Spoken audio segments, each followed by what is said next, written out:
বাক্সর মধ্য করে নীল নদের মধ্যে ভাসায় দিয়েছেন। কোন নদের মধ্যে? নীল নদের মধ্যে। একটু মনোযোগ দিয়ে শুনবে। নীল নদের মধ্যে ভাসায় দিয়েছেন। নীল নদের মধ্যে ভাসায় দেওয়ার পর হযরতে মূসা আলাইহিস সালামকে নীল নদের মধ্যে যখন ভাসায় দিলেন, ওদিকে ফেরাউন একটি কন্যা সন্তান ছিল। এই কন্যা সন্তানটা ছিল শ্বেত রোগী। সকলে বলেন কি রোগী? শ্বেত রোগী। পৃথিবীর বহু চিকিৎসা করেছে, ফেরাউনের একমাত্র কলিজার টুকরা কন্যা তার এই শ্বেত রোগীটাকে ভালো করতে পারে নাই। এবার গণকের কাছে গেছেন। গণক এবার বলেছেন এই শ্বেত রোগ ভালো করা যাবে না, তবে ভালো করা যাবে এক কায়দায়। কোন কায়দা? যে নীল নদের মধ্য থেকে একটা মানব আকৃতির কিছু আসবে, সেই আকৃতির কোন মানুষের মুখের লালা যদি আপনার এই বাচ্চার মুখে লাগাই দেন, আপনার এই কন্যার মুখে লাগাই দেন, আপনার কন্যার শ্বেত রোগীটা ভালো করে দেবেন কে? আল্লাহ। ফেরাউনের স্ত্রী আসিয়া এবং ফেরাউন ওই দিনটাকে লক্ষ্য করে বসে আছেন। গণক কিন্তু বলে গেছেন অমক বছর অমক দিন অমক দিন অমক তারিখ। বারের নাম ছিল সোমবার। সকলে বলেন বারের নামটা কি? সোমবার। আপনারা শুনতেছেন তো? সোমবারের দিন। এই সোমবারের ঘটনা যেদিন তারিখটা চলে আসলো, ওই দিন আসিয়া এবং ফেরাউন নীল নদের এমন একটা জায়গা অবস্থান করেছেন, যেই জায়গা অবস্থান করতে করতে দূর থেকে দেখতে পাইল একটা কাঠের বাক্স ভেসে আসতেছে। একটা কাঠের বাক্স ভেসে আসতেছে। এই কাঠের বাক্স দেখার সাথে সাথে ফেরাউন তার বাহিনীকে খবর দিল, তাড়াতাড়ি ওই কাঠের বাক্সটা নিয়ে। ফেরাউন বাহিনী কাঠের বাক্সটাকে এবার নিয়ে আসলো। নিয়ে আসার পর হাজার চেষ্টা করলো, বাক্সের ভিতরে কি আছে বের করার চেষ্টা করতেছে। হাজার চেষ্টা করার পর বাক্স খুলতে পারে না। হযরতে আসিয়া যখন বাক্সর কাছে এসে যায়, আসিয়া বাক্সর ভিতর থেকে দূর থেকে লক্ষ্য করে দেখতে পেল বাক্সর মধ্যে একটা ফুটফুটে সুন্দর একটা পুত্র সন্তান। আওয়াজ দিয়ে বলেন আল্লাহু আকবার। আসিয়া যখন এখানে আসলো, বাক্সর কাছে যখন চলে আসলো, বাক্সর কাছে চলে আসার সাথে সাথে বাক্স খুলে গেল।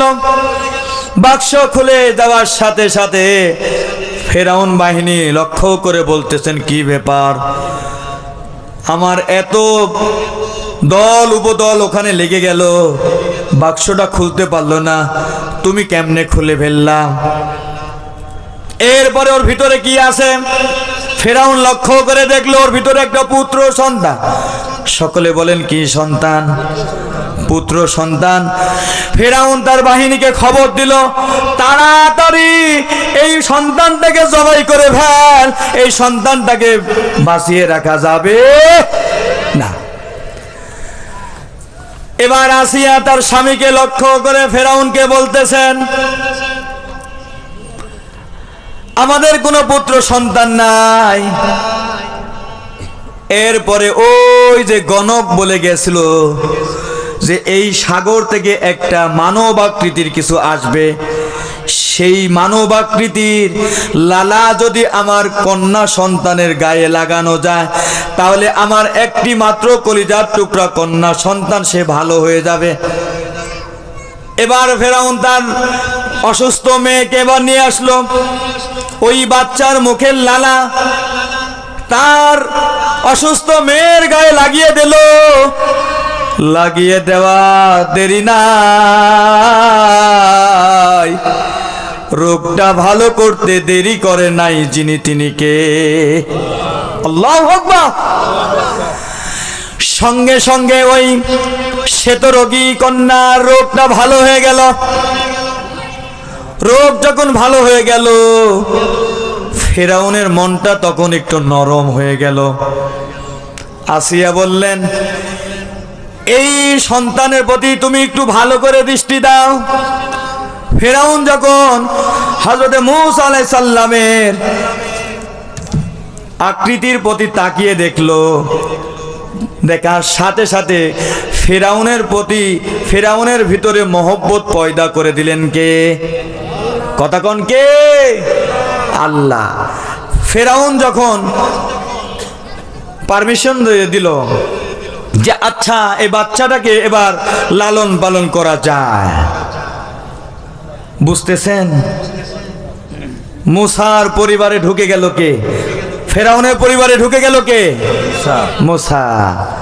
ওই যে গণক কি বলেছিল, বনী ইসরাইলদের মধ্যে একটা সন্তান জন্মগ্রহণ করবে, যেই সন্তান আপনার রাজত্ব দখল করবে।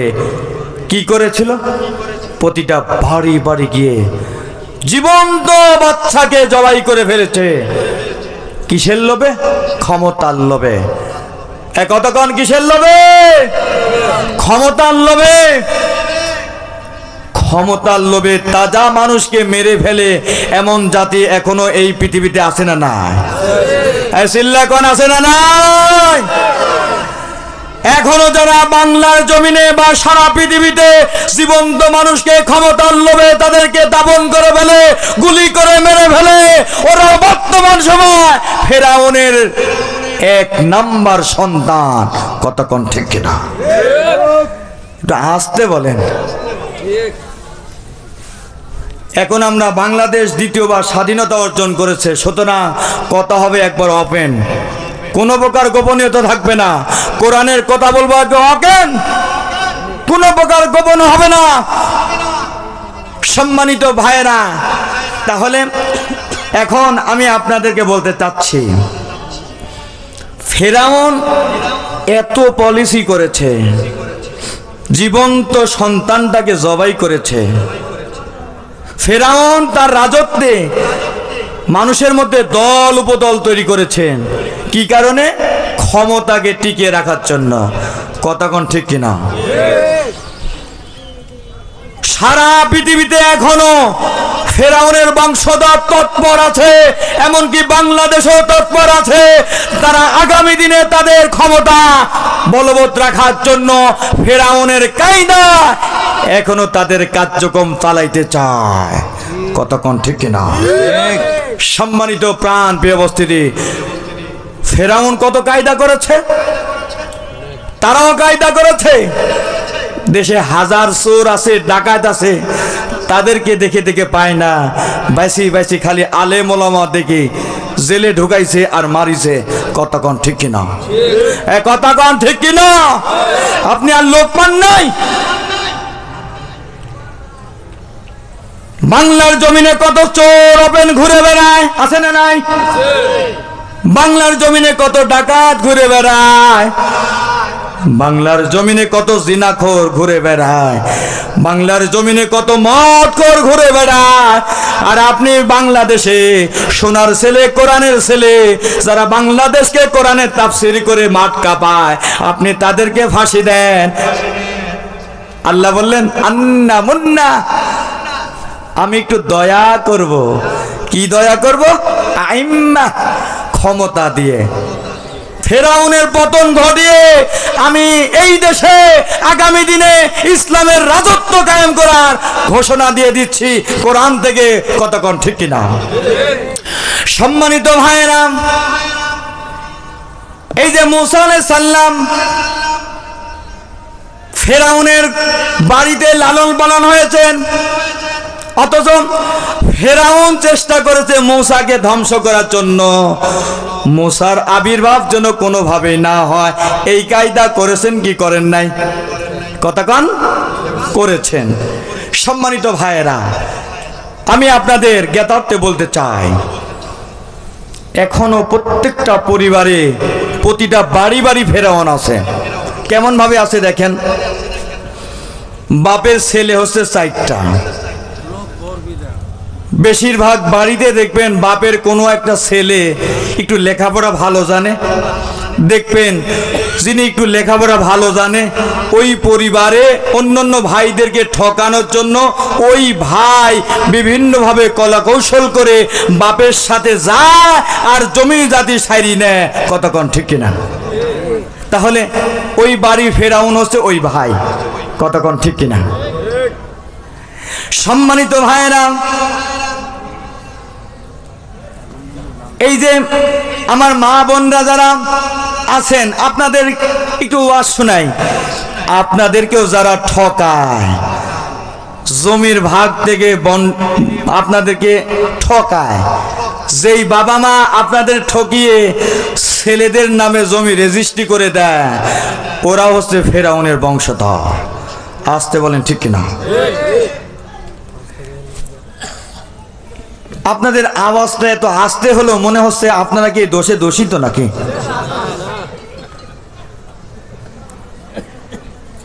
যারা মেয়েকে ঠকিয়ে ছেলের নামে জমি রেজিস্ট্রি করে দেয়, ওরা হচ্ছে ফেরাউন। কতক্ষণ ঠিক কিনা? সুতরাং এই সমাজে যদি হাজী সাহেব হয়, উনি যদি মেয়েকে ঠকিয়ে ছেলের নামে জমি রেজিস্ট্রি করে দেয়, ওই হাজী হবে ফেরাউন হাজী। কতক্ষণ ঠিক কিনা? সম্মানিত ভাইয়েরা, আমি কোরআন থেকে আলোচনা করতেছি হযরত মূসা আলাইহিস সালামের জীবনী এবং ফেরাউনের যে কর্মতৎপরতা, এটা আমি আপনাদেরকে এক এক করে বলে শোনাবো ইনশাআল্লাহ। আল্লাহ পাক কবুল করুন, সকলে বলি আমিন। সম্মানিত ভাইয়েরা, হযরত মূসা আলাইহিস সালাম যখন ফেরাউনের বংশে লালিত পালিত হচ্ছেন, লালিত পালিত হওয়ার সময় হযরত মূসা আলাইহিস সালাম দুধ পান করার জন্য এই যে আঙ্গুল নীল নদের মধ্যে যখন ভাসায় দিয়েছেন, শিশু বাচ্চাটা কি পান করবে? রাখে আল্লাহ মারে কে? কতক্ষণ ঠিক কিনা? শিশু বাচ্চা কি পান করবে? শিশু বাচ্চাকে দুধ পান করার জন্য আল্লাহ পাকের ইশারা সে আঙ্গুল চুষেছেন আর দুধের ফয়সালা করে দিয়েছেন কে? কতক্ষণ কে? এখনো সারা পৃথিবীতে যারা ইসলামের পথে থাকবে তাদেরকে এইভাবে হেফাজত করবেন কে? চিল্লায় করেন কে? আল্লাহ। সম্মানিত ভাইয়েরা,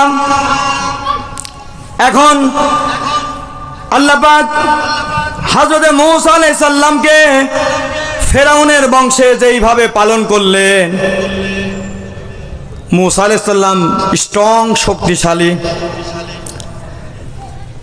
মূসা আলাইহিস সালাম স্ট্রং ছিলেন, শক্তিশালী ছিলেন। বনি ইসরাইলদের একটু ইতিহাস যদি আমি না বলি তাহলে এই আলোচনাটা অসম্পূর্ণ হয়ে যাবে। প্রথমত বনি ইসরাইলরা এই পৃথিবীতে জালেম ছিল। সকলে বলেন কি ছিল? জালেম ছিল। জালেম থাকার কারণে আল্লাহ পাক ওখানে কিপ্তিদের প্রতিষ্ঠিত করলেন। কিপ্তিদের যখন প্রতিষ্ঠিত করলেন, কিপ্তিরা রাজত্ব গ্রহণ করে এই বনি ইসরাইলদের উপর নির্যাতন শুরু করে দিল, টর্চার শুরু করে দিল। টর্চার করার সাথে সাথে বনি ইসরাইলরা দুর্বল হয়ে গেল। এই ফয়সালাটা করে দিলেন কে? আল্লাহ। কেন করে দিলেন? তাফসিরে জালালাইনের মধ্যে আমি দেখলাম, আশ্চর্য হয়ে গেলাম। বনি ইসরাইলকে আল্লাহ পাক কেন দুর্বল করে দিলেন? কিপ্তিদের কেন প্রতিষ্ঠিত করলেন? বনি ইসরাইলরা শিরক করত। সকলে বলেন কি করত? জোরে বলেন কি করত? শিরক করত। আল্লাহকে মানত না, আল্লাহর ইবাদত করত না, আল্লাহর আইন মানত না। এই শিরক, এত ভয়াবহ গুনাহ যে গুনাহ তারা করত। এই গুনাহ করার কারণে আল্লাহ পাক বনী ইসরাইলকে ধ্বংস করে দিলেন, সেখানে কিপ্তিদেরকে প্রতিষ্ঠিত করে দিলেন। কি পেলেন এখানে? আল্লাহর আইন মানবেন না, কোরআনের আইন যখন আপনি মানবেন না, কোরআনের আইন থেকে আপনি যখন দূরে চলে যাবেন, কোরআনের আইন থেকে যখন আপনি দূরে চলে যাবেন, তখন আল্লাহ পাক আপনাকে শায়েস্তা করার জন্য একটা জালেম বা শাসক দিয়ে দিবেন। আপনাদের উপর, আমাদের উপর বিভিন্ন সময় জালেম কেন আসে বলেন তো? এ সব আমাদের কামায়। কতক্ষণ ঠিক কিনা? আমরা কোরআন মানি না, আমরা হাদিস মানি না, আল্লাহর আইন মানি না, যার কারণে যুগে যুগে আমাদের উপর জালেম শাসক এসে আমাদেরকে টর্চার করে। ইতিহাস থেকে শিক্ষা নেওয়া লাগবে, কোরআন থেকে শিক্ষা নিতে হবে, আল্লাহর আইন মানা লাগবে, কোরআন মানা লাগবে। যদি আইন মানেন, কোরআন মানেন, তাহলে আল্লাহ পাক আপনাদেরকে রাজত্ব দেবেন। আর আল্লাহর আইন যদি না মানেন, তাহলে আল্লাহ পাক আপনাদেরকে রাজত্ব দেবেন না। বনী ইসরাইলদেরকে ওই পাপের কারণে তাদেরকে দুর্বল করে দিলেন, কিপ্তিদেরকে প্রতিষ্ঠিত করলেন, কিপ্তিদেরকে প্রতিষ্ঠিত করলেন। হযরত মূসা আলাইহিস সালাম যখন ফেরাউনের রাজত্বে পরিবারে বসবাস করতেছেন, বসবাস করা অবস্থায় দেখলেন মূসা আলাইহিস সালামের পক্ষের একটা লোক এবং আরেকটা পক্ষের লোক, দুজনের একটু গন্ডগোল লেগেছে। গন্ডগোল লাগার কারণে মূসা আলাইহিস সালামের পক্ষের যিনি, মূসা আলাইহিস সালামের কাছ থেকে একটু সাহায্য চাইলেন। কি চাইলেন? সাহায্য চাইলেন।